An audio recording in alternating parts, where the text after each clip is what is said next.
మారుమూల ప్రాంతంలో పుట్టి అక్కడ పెరిగి మాకు ఒక 1000 ఓట్లు గ్రామానికి.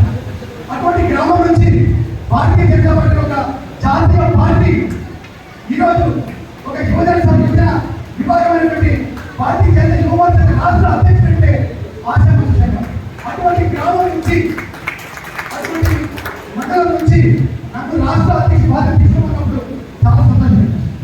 అది ఒక భారతీయ జనతా పార్టీ మాత్రమే సాధ్యమవుతుంది మిత్రులారా. ఎందుకంటే ఈరోజు ప్రాంతీయ పార్టీలు మన ఆంధ్రప్రదేశ్లో ఉన్నాయి. ఒక యువజన విభాగం రాష్ట్ర అధ్యక్షుడు కావాలంటే సామాన్య కార్యకర్త పరిస్థితి లేదు. ఒక భారతీయ జనతా పార్టీ మాత్రమే ఎవరు కార్యకర్త, ఎవరు పనిచేస్తారు, ఎవరు డౌన్లోడ్ చేస్తారు, ఎవరు ఆందోళన కార్యక్రమాలు చేస్తారు, ఎవరు పార్టీకి కార్యకర్తలు యాడ్ చేస్తారు, ఎవరు పార్టీ క్యాబినెట్ స్థాయికి తీసుకెళ్తారు అనేటువంటి ఒకే ఒక సిద్ధాంతం ఉన్నటువంటి పార్టీ భారతీయ జనతా పార్టీ. అటువంటి భారతీయ జనతా పార్టీలో ఒక యువజన విభాగం రాష్ట్ర అధ్యక్షుడిగా బాధ్యత తీసుకోవడం అంత ఆశావాది.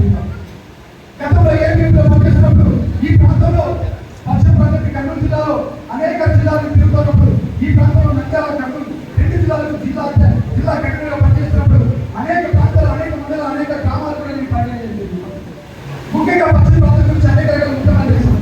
ఈ ప్రాంతంలో వెలువడిగా అనేక బిల్డింగ్ ప్రాజెక్టులు కావచ్చు, తాగునీటి సౌకర్యం కావచ్చు, విద్యా వ్యవస్థ గురించి కావచ్చు, వలసల గురించి కావచ్చు, కూలీల గురించి కావచ్చు, గిరిజనుల గురించి కావచ్చు, పరిశ్రమల గురించి కావచ్చు, ఇలాగ అనేక రకాల చూసిపోయిన ఆ రోజుల్లోనే 14 సంవత్సరాల కింద విద్యార్థి పరిషత్ జెండా తీసుకొని అనేక రకాల కార్యక్రమాలు చేయాలి.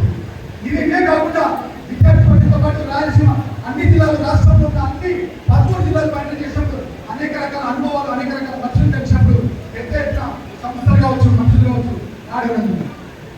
రాయలసీమ ప్రాంతం పేరు మీద ఈ రాయలసీమ వెనుకబడతల గురించి కూడా రాయలసీమ అభివృద్ధి వేదిక అనే పేరు మీద అన్ని జిల్లాలు తిరిగి కూడా రాయలసీమ 8 జిల్లాల్లో ఏ రకంగా ముందుకెళ్ళాలి అన్నప్పుడు పెద్ద ఎత్తున అనేక కార్యక్రమం జరిగింది.